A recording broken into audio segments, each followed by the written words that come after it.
Good day, Lagos. Welcome to the Doing Business in Nigeria 2026 conference. We're all gathered under the theme that it's not just aspirational, it is urgent. Beyond boundaries, innovate locally, compete globally. Nigeria is no longer a market to be discovered. It is a force to be reckoned with. And the leaders in this room are the proof. We have with us today diplomats, ministers, entrepreneurs, disruptors, all of who have one thing in common. They believe Nigeria's best story is being written right now. Let's get into it.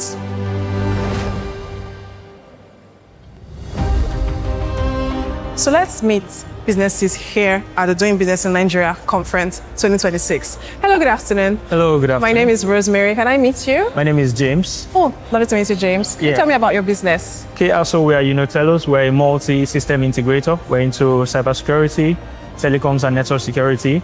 We're also into IoT and also AI intelligence and experiences. Basically, we provide integrated services that protect your infrastructure or network optimization based on your business model. That's basically what we do. And we also provide custom services based on whatever business model you have. We customize services to suit your needs. Amazing. Yeah. I'd like to think I saw you here last year at the conference. Tell us. Yeah, and you are here again. Why is that? What brought you here again this year? DBNC provides a platform where we showcase our businesses and services, thereby meeting our target audience and target businesses as well. So DBNC has been a good platform where we project ourselves out there and let people know what we do, and also provide services to people that really need it. Amazing. I'm happy to see you here. What has been your experience so far for the conference this year? My experience has been amazing. It's a good way of connecting, meeting new people in different fields, connecting and making having meaningful conversations, and also learning from, of course, the amazing lineup of speakers here. Thank you for your time, and we hope to see you again next year. Definitely. We'll be here next year. Bye. Bye. Hello, good afternoon. Hi, good afternoon. My name is Rosemary. Can I meet you? Bisola. It's nice to meet you. Same here. So Harriel is one of the brands here at Doing Business in Nigeria 2026. What has been here mean for the company? Okay, so I'll just talk about Harriel first of all. Harriel is a real estate and hospitality company in Nigeria. We have different properties for sale. As you can see, we have Aqua Point in Ikoyi, and we have Banana Island 5-bedroom, and we also have another 5-bedroom in Ikate. And being here, like you asked, for us is an opportunity to meet with potential clients, investors, and people that have come here to listen to different panel sessions. So we get to talk to them about our properties and also show them what we have to offer at Harriel. Amazing. Also, to also pick one or two, I would like to believe you've been able to pick one or two insights from the speakers as well. So I've been here, so I'm not sure. Yes. I've not been inside. Yeah. I think how has been your experience so far? Is this your first conference, Doing Business in Nigeria conference? Yes. Okay. How has been your experience so far? My experience has been amazing. It's been good. I know there have been a lot of speakers speaking, and my MD as well, changemakers, is also going to be speaking very soon, which I'm very, very, very excited about, and I'm looking forward to hearing that. Yeah. So thank you very much for your time. Thank you. And do enjoy the rest of your day. You too. Thank you. Yeah. Hello. Hi, good afternoon. I think this will go with my outfit actually. It will fit perfectly. I have another one right here. Yes.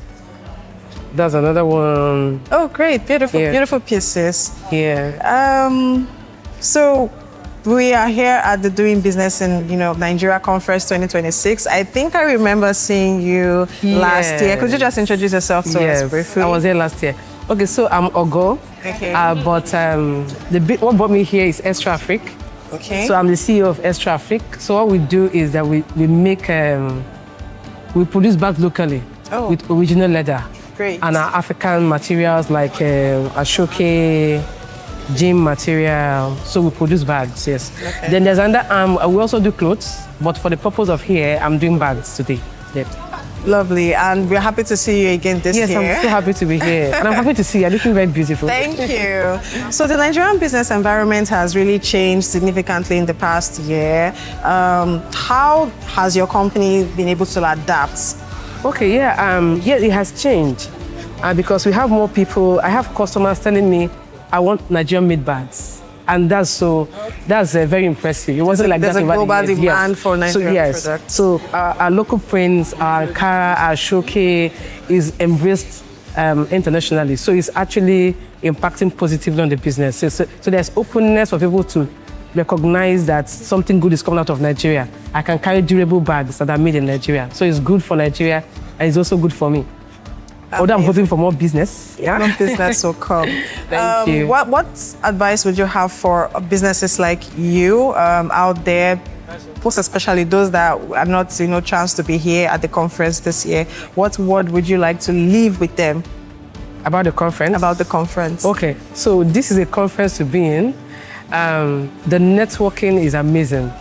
The caliber of people you see here, amazing. Friendly, warm, so you can go around. A lot of companies, big companies, you can go around, sell yourself.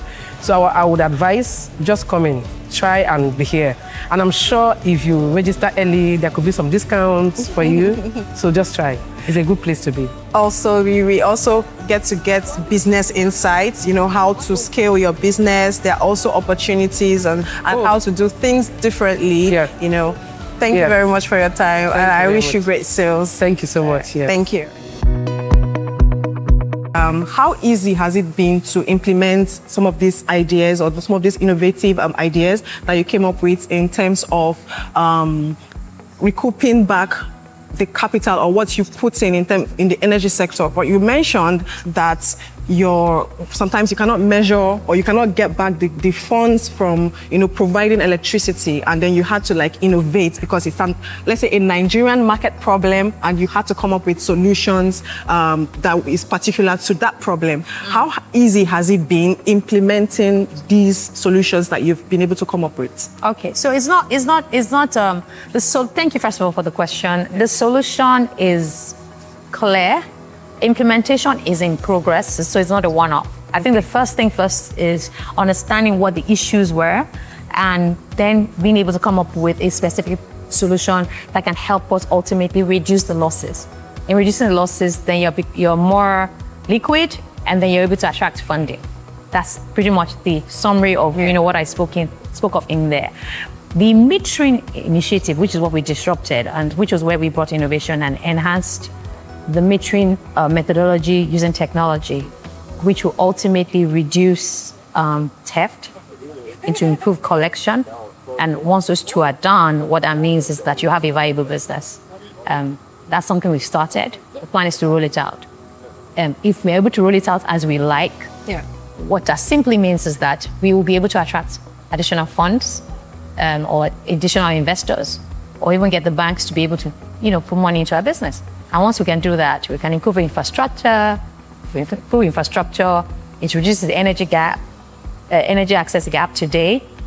And lastly, the customer experience is better because they get power, they're comfortable with their bill, they believe that this is what they're being billed for what they consumed. Yes. So everyone is happy. It's all the whole stakeholders are ecosystem. happy. Exactly. Last question. What advice would you have for businesses, organizations experiencing something similar in terms of, the output not matching the input today? So I would say summary of it is that there is always a solution, and the solution sometimes lies in the problem. So it's asking the right question, drilling down, and trying to solve the root cause issues. Once you're able to have the boldness and the audacity to try new things, and even not be afraid to fail and get up again, then there's nothing that is impossible, and that's what we've done, and that's what we continue to do. So we're not there yet, but we're not deterred by the systemic issues or the challenges. We see lights at the end of the tunnels, and that's what I would advise anyone that's doing business or wants to venture into business. Thank you very much for You're your welcome. time. Here you have it. Be bold enough to take the action. Yes. Thank you, and enjoy the rest of your day. Thank you for the insightful topics. My pleasure. Nigeria is one of Africa's, fastest growing digital payment markets. That's right. What does MasterCard see that others may be missing about where it's heading? So what we are seeing at MasterCard is actually premised on a research that MasterCard sponsored with Genesis Research, where it came out very clearly that come 2030, the digital economy in Africa is worth $1.5 trillion. That's huge. That is huge. That gives us an opportunity, leveraging a very dynamic ecosystem in Nigeria. Nigeria fintech ecosystem tops the charts at the contribution we are making to the Sub-Sahara fintech ecosystem. When you layer that with a large informal sector that we need to bring into the financial ecosystem, as well as a thriving and large young demography, you can see that we tick the boxes in how we can pivot to extract value from that opportunity sizing. And no one can do it alone. So we have identified collaboration as the new competition. So we are leveraging the banks, the fintechs, government, regulator, and everyone playing their own role, bringing their superpower to the ecosystem. With this, the world is here to see what can come out of Nigeria. We're just scratching the surface. Amazing. Thank you. Collaboration is the new competition. One last question. You've championed women in financial leadership. What systemic change in Nigeria financial sector would make the biggest difference for women in business? Systemic change that I will talk about will be when we expand the financial inclusion focus. We are not just focusing on those that are already in the system. There are a number of business owners that have moved beyond mom and pop shop to operating from their living room or their car trunk post-COVID. And Nigeria is also playing huge in that space. The SME Confidence Index for Nigeria 2024 survey reveals 73% of the large, over 40 million SMEs that we have undocumented in Nigeria. They are also looking forward to pivoting for them to remove the friction around access to credit. And that's where I'm seeing the opportunity. We need to build on that. We need to leverage that to extract huge opportunity for the Nigerian ecosystem. We are not just rising, we have arrived. International energy companies have been pulling back from some African markets. What is your message to global energy investors who are hesitating on Nigeria? So I mean, the international companies have a global strategy which is driven by what they want in, at the headquarters. So it's nothing really strange, to be honest. It gives a lot of opportunity to local companies to step in. And that's what you see happening in Nigeria, for example. It's not only common to Nigeria. If you look at Gabon, Egypt, Cameroon, a lot of IOCs are pulled out. But then new companies have come in and formed, and they come in. If you look at Nigeria today, you can see new waves of independence. Aradel, the Seplats, the Renaissance. I mean, for me, it's exciting times. It's real exciting times where Nigerians now have the opportunity to show that we can also do it. And that's what you see happening. And I think for me, it's good news, I'll be honest. There are some advantages they have we don't have. To raise large amount of capital can be a lot challenging. To run the business, professional and no nepotism, tribalism, politics, it's another one. But I can see that a lot of them have actually stepped up with solid board governance, solid management team with all the experience, the know-how, and they begin to unlock the potential. And that's what I think this is a very good thing for Nigeria. I mean, but I still think the IOC still have a role to play. If you look at deep water, very high risk, you still need IOCs to play in deep water side. While the Nigerian companies will continue to learn with the onshore, shallow water, and they're not yet at the deep water side of things. So I think it's good news to allow local companies now evolve. And Nigeria leads the pack. So I have worked across, I was abroad for 15 years, a lot of other African countries. I was in America for 5 years. I was in Qatar for 5 years. What Nigeria stands out in the sense that there's so many Nigerian independents that you don't see that in the rest of the continent. Like you go to Ghana, Angola, you'll never see that. So Nigerians have actually done extremely well, even with the challenge of leadership. But I think how do we take it to the next step now where we can go to other countries and begin to drive the energy industry? You see the banks have done it. If you go across Africa today, you see UBA everywhere, Access Bank. I see the same happening as well in the energy sector as well, yes. Amazing, thank you very much. You spent 26 years at Shell globally. What did that skill teach you that you brought back to Nigeria? Well, it taught me a lot of things. One is discipline. Okay. One is working with processes, structure, systems, tool. Two is the culture. There always needs to be, and I heard one of the panel, they were talking about culture. Culture is very, very important. And that's when you see this person is Exxon or is Shell, you can see the culture drives the business. I mean, it taught me how do you create value on a long term. Because these companies have been there for over 100 years. In Nigeria, it's very difficult to have generational wealth, transfer. So, and that's what is driving a lot of people investment today. Think about investing in such a way that the investment would outlive us. So that's why people now start up a business, they go list in the public so that people can buy shares, own. So that when you're gone, the business continues. We didn't have that in the past. One good example I always give, Abiola was a very wealthy guy, very rich guy. Today there's nothing you say about Abiola because he never thought about how do you transfer your wealth from generation to generation. So that's what we all need to think about. And when we set up this business, we should have at the back of our mind that we want this business to outlive us, because then your children, your grandchildren, all that will come in and work, and therefore will lead people out of poverty. So that's, we've got to think long term. This short-termism is not really good for any economy.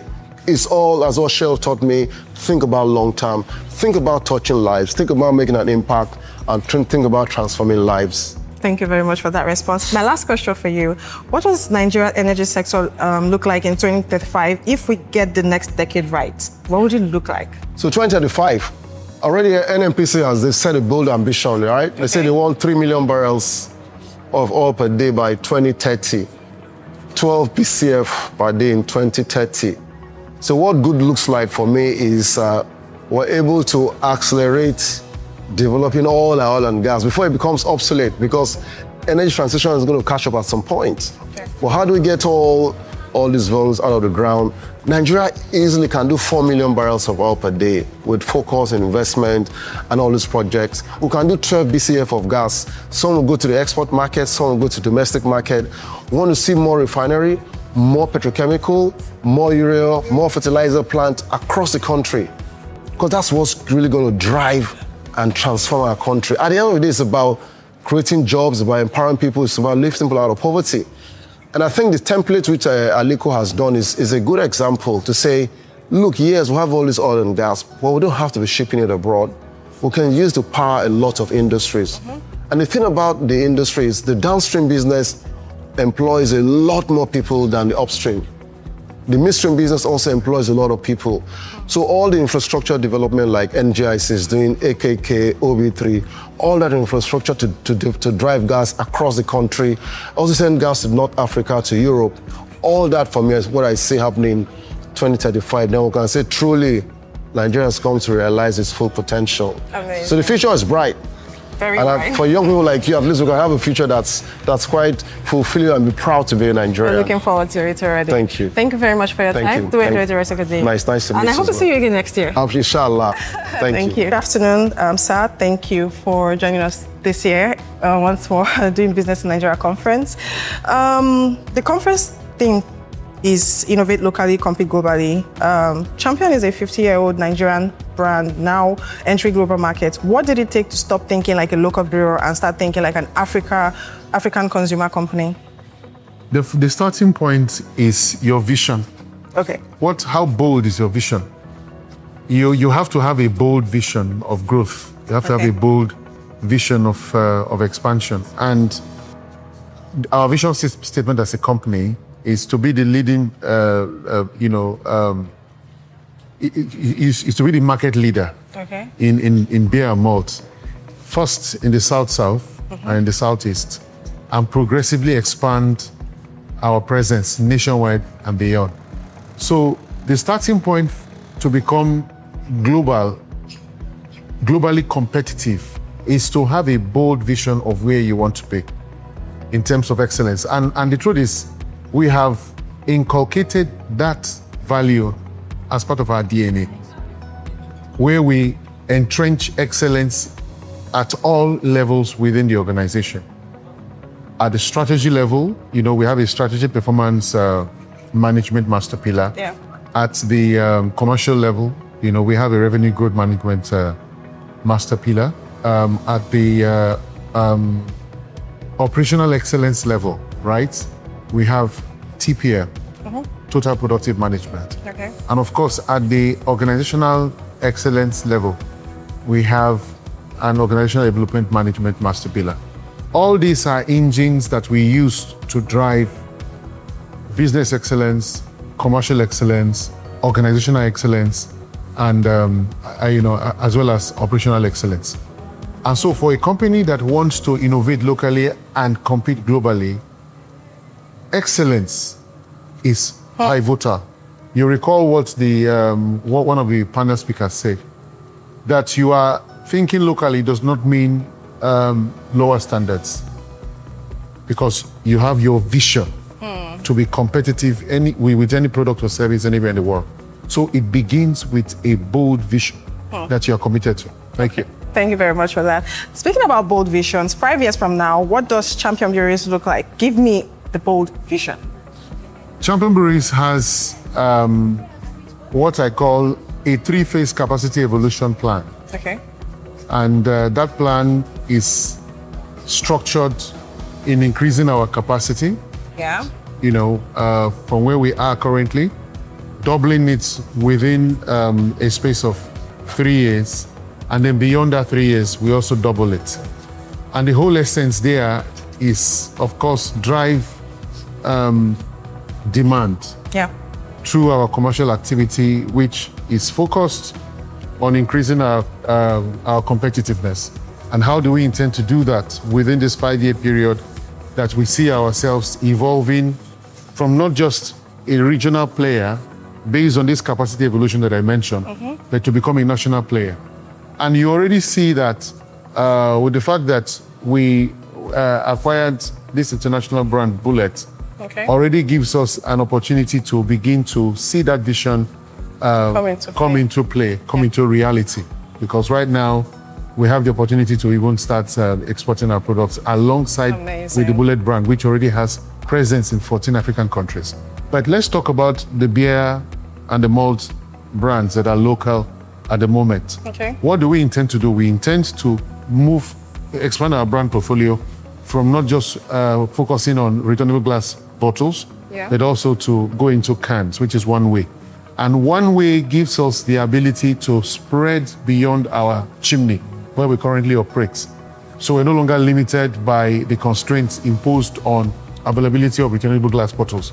But we're able to start saying, okay, now that cans are available, we can push to the southwest, we can push to the north central, we can push, beyond the confines of where we have been boxed in to operate for over 50 years. Amazing. Thank you so much for that insight and your bold step for the next 5 years. And thank you for your time interviewing you. I hope to see you again next year. Thank you. Do enjoy the rest of your day. Thank you. It's to meet you, Mrs. Olu Yemisi, the founder of the Cassava Green herself. So my question for you is this. You built a factory in the middle of nowhere, no road, no electricity, no water supply. Most people would have called it a bad idea or a bad business decision. What made you so certain it was right? At that time, everybody believes it was a bad idea. I mean, we are talking about 20 years ago. Yeah. I was sure it was right because I knew that if I have the land, which is first, and I have my raw material close to me, it was going to turn out to be a good idea. So I knew that you can fix road, you can fix power, but you cannot fix raw material when it goes wrong. When you don't have raw material to feed your factory, then even if you have all the power, all the water, everything, your factory will still be idle. Yeah. Because if you have raw material and you make money, you can quickly put your road. Even if it's to just use a tractor to quickly make a small feeder road, you can quickly do borehole. You can buy generator to do your power once you have cash flow. But even if you have all of these things and you don't have cash flow, your factory is going to close down. So raw material for me was the first thing. And being close to the farmers was important. At that time, it wasn't popular for us to have outgrowers or to have work with farmers in an inclusive model. But then that was the vision.